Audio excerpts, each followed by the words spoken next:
I know. Good morning, good evening, good afternoon. Welcome to NYC Presents, where you see what you've been missing in 3D. And welcome to New York. I'm your host, Johnny Laser. If you don't have red and blue fancy glasses like this, not everything in the show is in 3D. So you'll be able to enjoy it either way. But if you notice a peculiar line outside, you better put these on. There we go. Now, well, let's get going. First, the Anaglyph Jukebox. Hey, Joe, tell us about this week's selection. This week's selection of the Anaglyph Jukebox features. I'm going to start sharing in just 1 second, 2 seconds.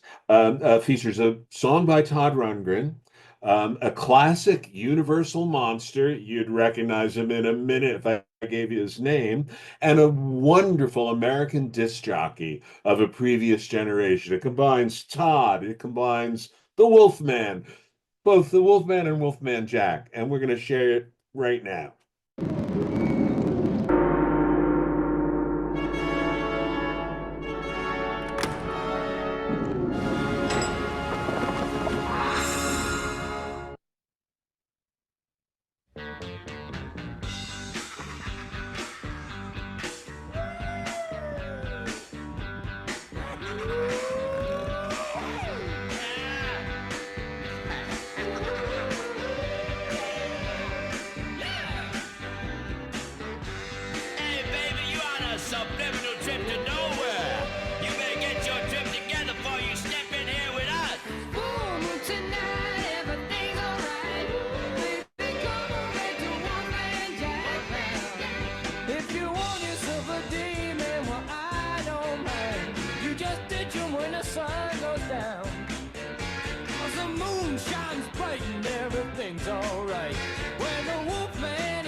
You know the Wolfman just about the #1 cat alive. You got my great big eyes spinning round in my head.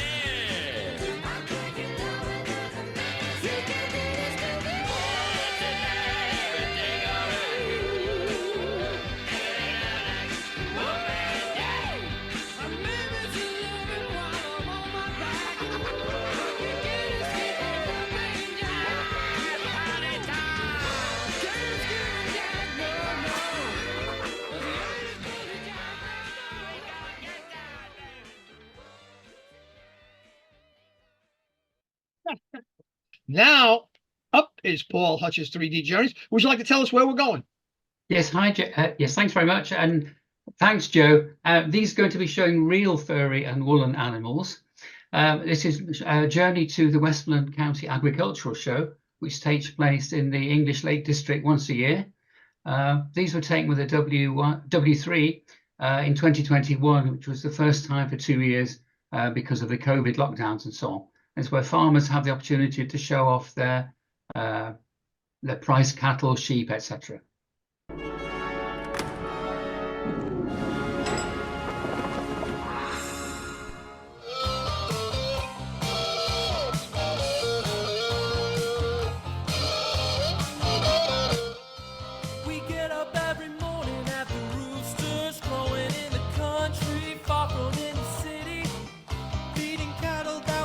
Wearing our work boots and our gloves in any weather,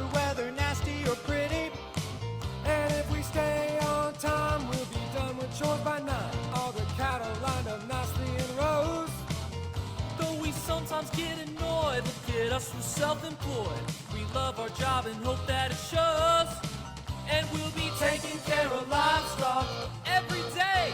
Taking care of livestock. Pitching hay, we've been taking care of livestock. They're both fine. Taking care of livestock and working overtime, work outside.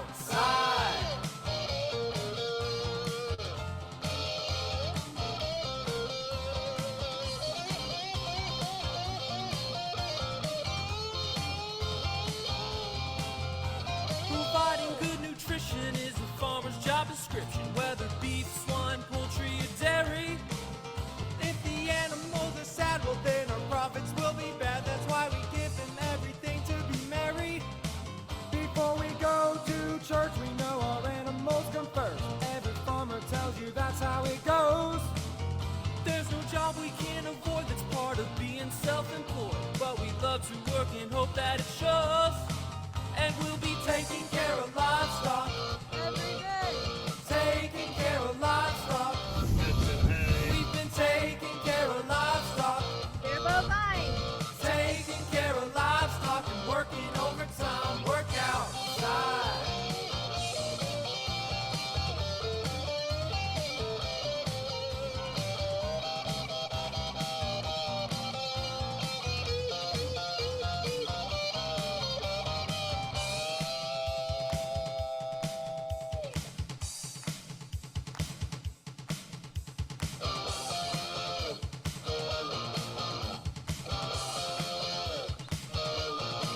Take good care of your livestock every day, every way. Woo!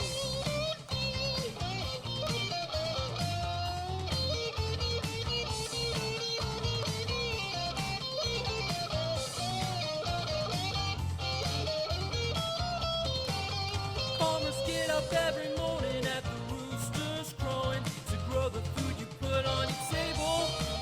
The beef, milk, turkey, chicken, and of course all of the bacon comes from a farm, now that is no fable. Some think that farming is bland, they don't seem to understand why we're working so hard to make a living. We think that what we do is fly, we help provide the food supply. Family farm should be a cause for Thanksgiving, cause we'll be taking care of livestock every day. Taking care of livestock, pitching hay, we've been taking care of livestock. They're both fine. Taking care of livestock and working overtime, work out.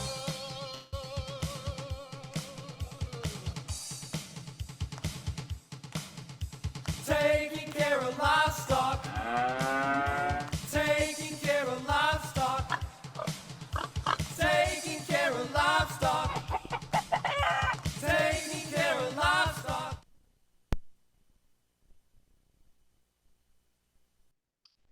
Now, our guest today is George THEMELIS, also known as Dr. T. Among other things, he's one of the founders of the Ohio Stereophotographic Society, that's a mouthful, and editor of Stereoscopy. I got one around here somewhere. Yep. So I will talk about the X-Real Beam Pro. I have to warn you, I'm speaking a little bit fast and I have a kind of a strange accent. So you might want to go back to YouTube and turn the subtitles on so to see what I really say. And you can stop it to read some of my graphs because I'm going to go a little bit fast. So basically, this is what I'll cover. What is this? The positives, some concerns, and should you buy one? Well, it looks like a phone, acts like a phone, does everything a phone does, except for the actual phone thing. You cannot make phone calls. It's made by a Chinese company, X-Real, and this is the Beam Pro model. It has, of interest to us, it has two lenses, 50mm apart, and it takes 3D pictures and 3D video. And it's available on Amazon for about $200 for the basic model. You can buy it today and have it delivered tomorrow. Now, since I mentioned Amazon, I have to, if you go there, you will see this glorious review that I wrote. When I only had this for 2 weeks, I compare it to the introduction of the Fuji W1. Now, all these activities have led some people to speculate that somehow I profit from this. The truth is, I have no connection with the company. I'm just a satisfied customer, and all opinions are mine and subject to change at any time. So with this in mind, I put this 3D specification here. The stereo base is 50 millimeters. The field of view is ultra wide. I did some measurements and it's close to 18 millimeter equivalent full frame view. So that's very wide. It takes still 3D pictures and 3D video. Looking at the controls, the most important is the power button, and there's an important shortcut. If I double press the power button, that brings the camera up in my device. Not everybody gets this. I don't know why. There's an orange button that it's like a Saturday release button. There are two USB-C ports. One is for charging the device and the other for connecting the glasses or transmitting data. And it has a micro SD tray too. Now, when you go to use it, you have the choice of 4 things. You can take a video or a photo, and these are 2D, or a spatial video, spatial photo, these are 3D. Just make sure you are using the 3D mode and you're not wasting your time taking 2D pictures. An interesting feature, this is very interesting. If you hold the device vertically, the screen dims and you get a message to rotate it to landscape, which is nice. You can still take a picture if you want. There are actually 2 viewing modes in 3D. There's the 2D mode where you see the left side magnified so you can see details. In the 3D mode, you see 2 pictures side by side and you can free view them if you want. There's some other features. There's a timer. Oh, there is an electronic level. That's nice. There's a big recording button, and after you take the picture, there's a little preview button to see what you took. So here I hit the preview, and occasionally the device gives you some suggestions. Here it says brighten with HDR. If you click at this box, it will take you to editing. It will change the levels, brighten it up, and gives you, and you can save it as a copy. So you have both the original and the edited one. And if you want to do more editing, there's a little edit button that you can press and you can change a lot of things. Now, Bob said earlier that he doesn't do that. He prefers to download the pictures and do all the processing in his laptop. And I do basically the same thing. But that's nice to have because not everybody moves the pictures to the laptop. Some people don't even have a laptop. All they do is they use their phones. So it's good that you have these editing options here. Something else we discovered is that the stereo pictures have perfect alignment in all our devices, except for the stereo window, which is set at infinity. Now, somebody said that when the company makes those units, every unit takes a test picture and then they put the alignment parameters into the unit. So when you take a picture, the alignment is applied and the picture comes out perfectly aligned. Well, that's very nice. Now, what do I consider to be the positives of this device? For me, the most important is the phone form and functionality. That means a lot of things. It doesn't, exactly like a phone, it doesn't attract attention. It's compact and easy to carry, can be used by virtually anyone. You give it to somebody, they will take a decent picture in 3D. It's also water and shock resistant, exactly like a phone. It has good battery life, automatic exposure and stabilization, and it can use standard phone accessories, and there are lots of them. It's also easy to use, not just physically, but the format that it uses. There's nothing proprietary. There's no secret handshaking, nothing like that. It's just straight side-by-side JPEG for 3D stills and MP4 video. It gives you good quality 3D pictures and video, and it can take a variety of pictures. Some of them, by the way, are not possible with standard 3D cameras. I will explain this in a second. Now, since I mentioned exposure and we're photographers here, you should be aware what happens with the aperture, shutter speed, and ISO setting. The camera has a fixed aperture f2.2. So when the light changes, what changes the shutter speed and the ISO. And the camera has an automatic program that you cannot change, and it tends to favor lower ISO values. For example, if there's enough light, the camera uses an ISO of 50, which is the lowest value, and the shutter speed will drop as the light decreases. Then there's a transition area where the shutter speed drops and the sensitivity goes up. And when there's really low light, the camera bottoms out at 1/8 of a second. That's the lowest shutter speed. And 3840, that's the highest ISO value. Now, what you need to remember from this is that, first of all, if you cannot control the shutter speed, so if you want to freeze motion, you're stuck with whatever the camera will give you. And also, if there is really low light, have in mind that the camera might use something like 1/10 of a second, which is a slow shutter speed, but if you hold it carefully, the camera has very good stabilization. It will take a sharp picture. However, if everything is moving, they will most likely be blurred. And here's something that a lot of people don't know, because, by the way, there's no documentation from the company. These are things that we discover by just playing with our devices. There is a exposure compensation. If you touch the screen and you hold it, the exposure locks, and then you have a scale and you can change it. And as a matter of fact, it will stay wherever you make it there. Even after you take a picture, the exposure doesn't stay changed unless if you touch the screen or turn the camera off. Now, I mentioned the accessories. Really, if you think about it, somebody's selling it. I can tell you that. The only thing specific to this device is the case, because it has the opening for the lenses and the ports. Everything else is generic. Grips, sticks, underwater cases, head, body mounts. Somebody's selling them.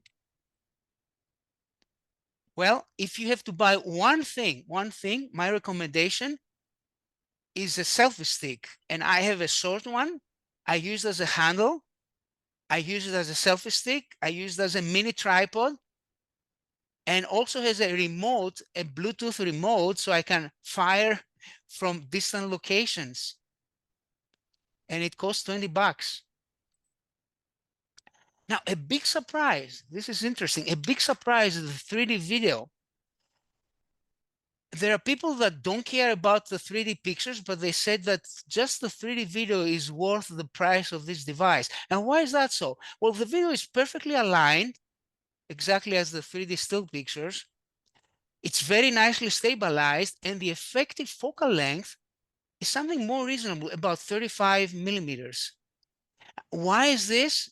The camera still uses the same lenses. The lenses don't change, but it crops. It crops the field of view, and by cropping it, you actually increase the effective focal length. The format is very simple, and you can edit the video using 2D video editors. And some editing is possible in the device. Now, by the way, I have to tell you, even though I own 4 Sony 3D video cameras, I only use them sporadically. And with this one, I use it every day. I take some video together with my still pictures. It's so easy to do. It's treated exactly like a 3D still picture. But my favorite is this export frame. If you play the video and you pause it at any time because you like what you see, if you hit this button, it will take this frame that you're looking at and save it as a 3D still picture and put it together with the other pictures that you took that day. To me, that's fantastic, because my interest mainly is in 3D still photography. Now, let's see some of the questions or concerns that people have brought up. The first group is related to the choice of the stereo base. Some people say it's too narrow. It's a little bit more narrow than the spacing of the eyes. And the field of view, some people say it's too wide. And then implications are that you get wide angle distortion or not enough depth in your pictures. Now, my personal opinion is that this choice is great. I think they hit the sweet spot, something that's actually missing from other cameras that I have. You can take close-ups, you can hit in confined spaces, you can take pictures. To me, it works perfectly. I don't want another Fuji. This does things on its own. But let me briefly address these distortion concerns. People publish pictures like this, where the head seems to be kind of stretch to the side and the feet to the bottom. But it turns out that what people think this camera has is pin-cushion distortion, which is common with wide-angle, ultra-wide-angle lenses. But the camera doesn't have that. If you photographed a square pattern, tiles or something like that, they look square, maybe because it's corrected internally. So there is no such distortion. So what's going on? Well, it turns out there's something called perspective distortion, and I put this in quotation. It's actually normal perspective exaggerated by the use of ultra-wide angle lenses. In this picture, I tilted the camera down, and look what happened to the houses on the corners. The lines are converging down. So anytime you tilt the camera down, you get this convergence. If you tilt it up, they converge up. Well, Steve Berezin posted this picture on Facebook and says, well, look at the distortion on my wife's face. Yeah, but I say, look at the lines behind. The lines behind are converging down, which means he tilted the camera. If you go through Stereo Photo Maker and you make those lines straight, the face is also corrected. Well, here's something, I'm going to go fast through this, but Stereo Photo Maker has something called easy adjustment. It's actually not easy or intuitive, and there's a shortcut. The shortcut is K. If you press the key K, I call it the magic K, you get into the screen and you can correct a number of things like rotation, that's basic, and in our case, this horizontal perspective. So you click at this and then you move a slider and you make the lines go parallel, and then you hit enter, and there's some cropping going on, and you corrected it in quotation, corrected it.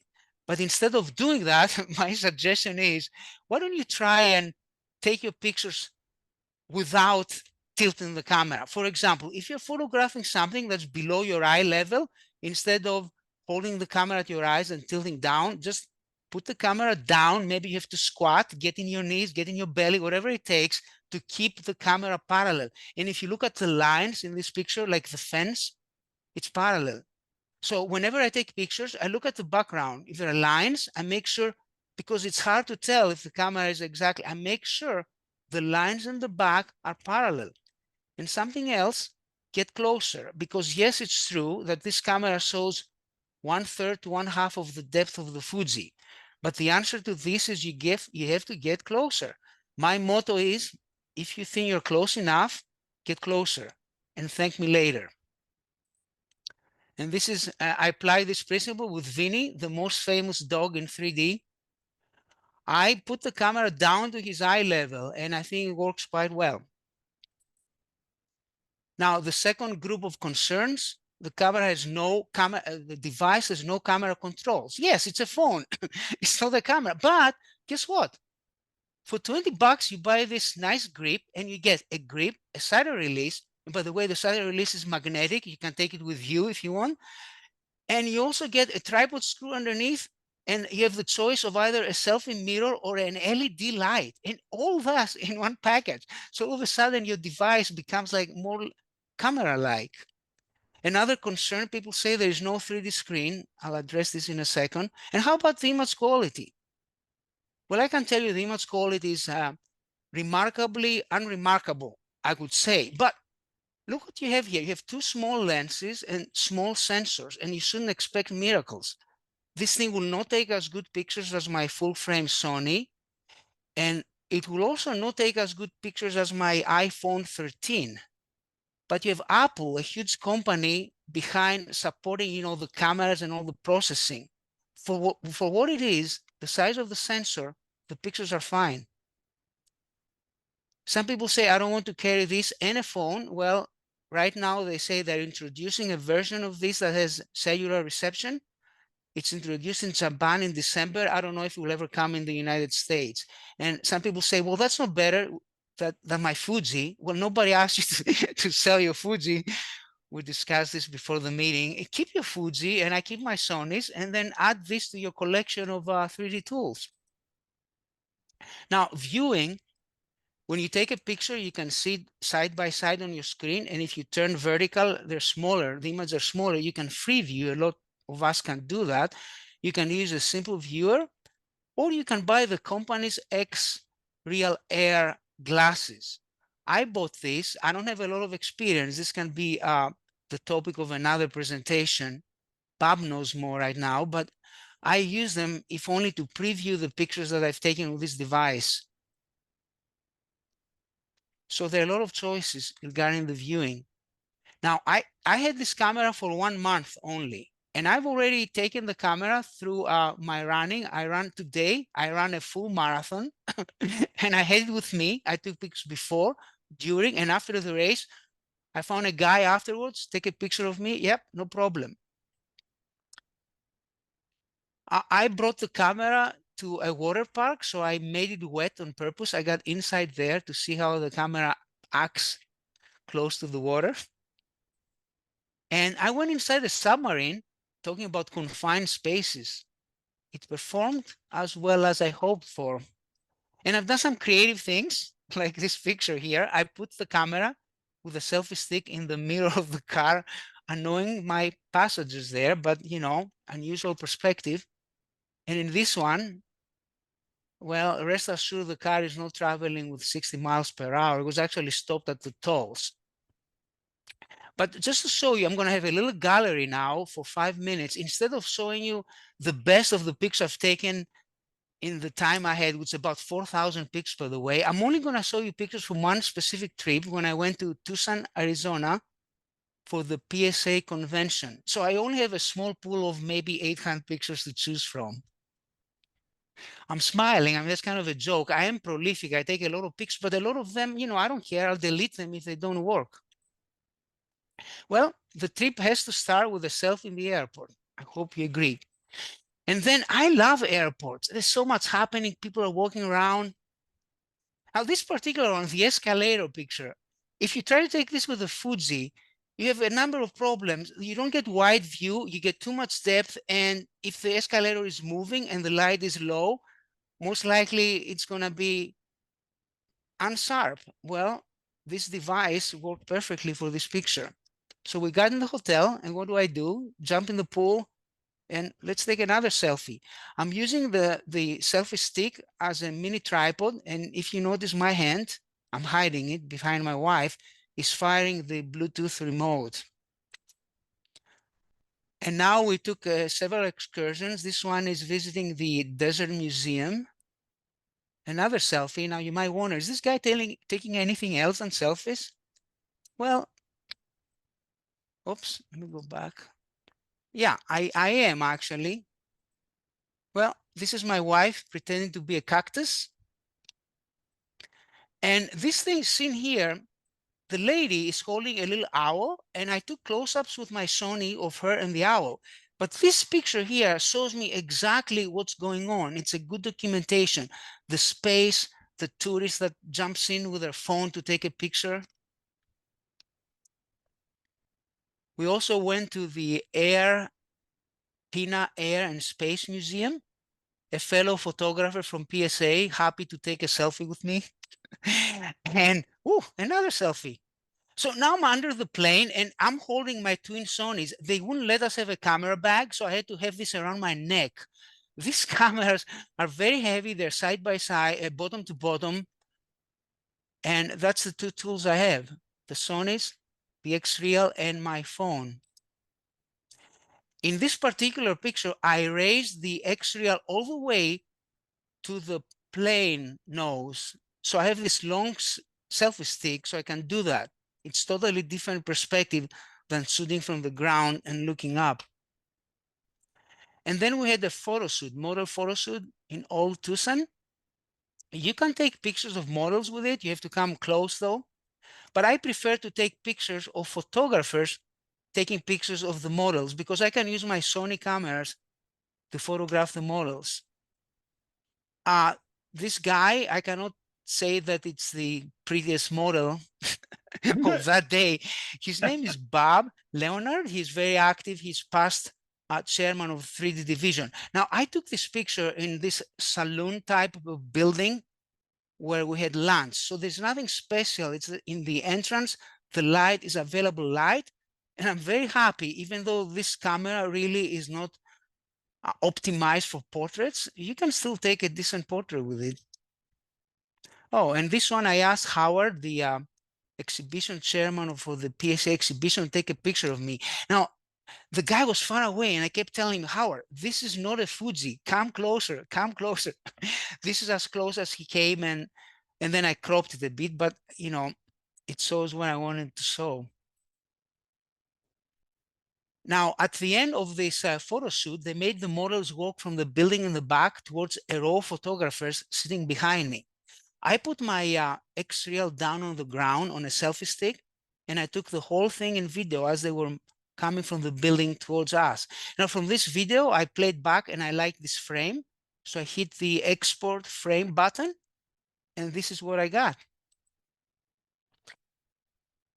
This picture epitomizes for me what this camera is about. Here you have this lady having fun with taking selfies with the models, and here I jump in to take a 3D picture of people having fun, and the photographers in the back kind of add to the general picture. We're back in the resort. I took an hour and a half guided trail.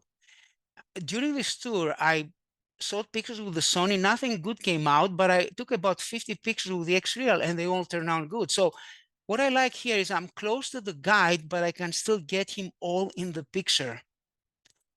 And this one, the guide gave us some cactus food to eat. And the lady turned around, say to me, well, you want a bite? Well, I snapped a picture of her. If I had the Fuji, I should have said, wait, let me go back. Let me go, excuse me, let me go back, because it's a narrow trail. So that will destroy all the spontaneity of the shot. And I love my wife poking her face in the back and smiling. Anyway, maybe you know my other hobby is running. So every morning while I was there, I would go for a run in the morning. And the only thing I carried with me was the X-Reel phone in my hands. No water, that's okay. I can die in the heat of Arizona, but I gotta have my 3D camera.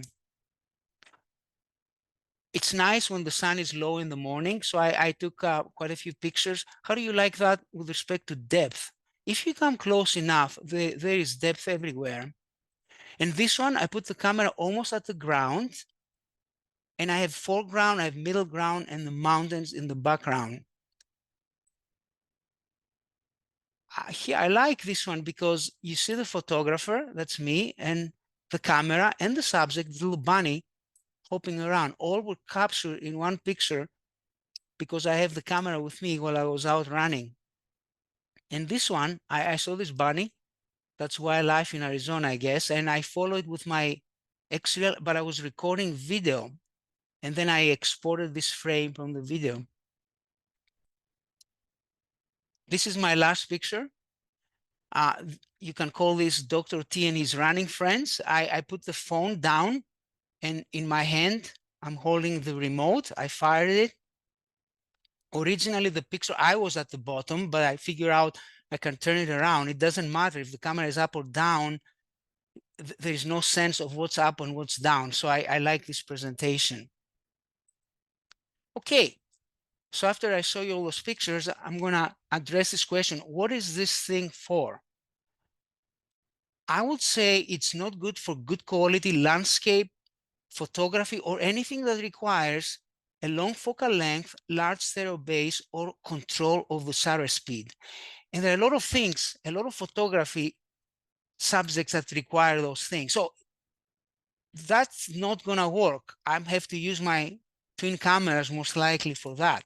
But if you're looking at spontaneous, creative, and fun 3D photography, if you're looking for photography in confined areas, that can be meeting rooms inside a house, bus, train, plane, crowded markets, for general travel and street photography, for 3D documentation and memories, for 3D video the easy way, and many types of 3D with something that fits in your pocket. This is exactly what this is for.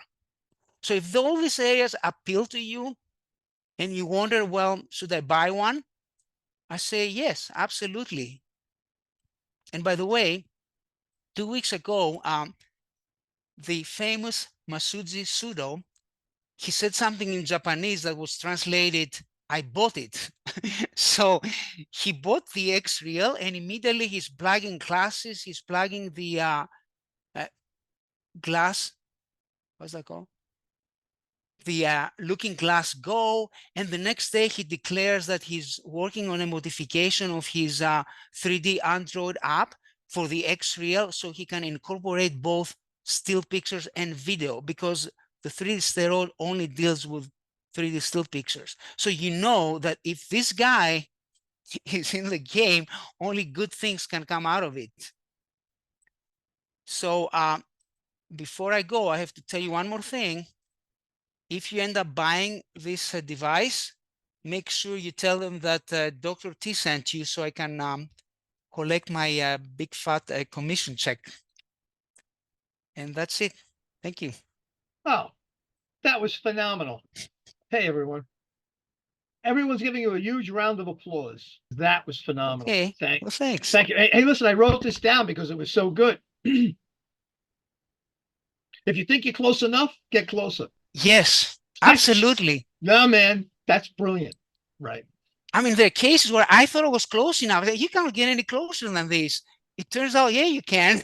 Try it, especially if the background is blocked. If there's no background, you can get as close as, I'll say 1 foot, which is about 1/3 of a meter. Otherwise, if there is infinity, I calculated 2.5 feet to infinity. That's 2/3 of a meter to infinity. Wow. I guess the only thing you lose at this point, if you could put us both side by side, the only thing that I guess that you lose is the ability, and that was what the Fuji was good for. Hey, look at this. You know, Yes. so I could see and listen, that's a small knock. But I guess if you have the glasses, you could show them the real I always have the glasses with me, always. Because I'm thinking, I can even show them to, somebody asks what you're doing. I can quickly plug the glasses. We'll take a look at this. Plus, if you travel for entertainment, you can edit your pictures. You can view 3D movies.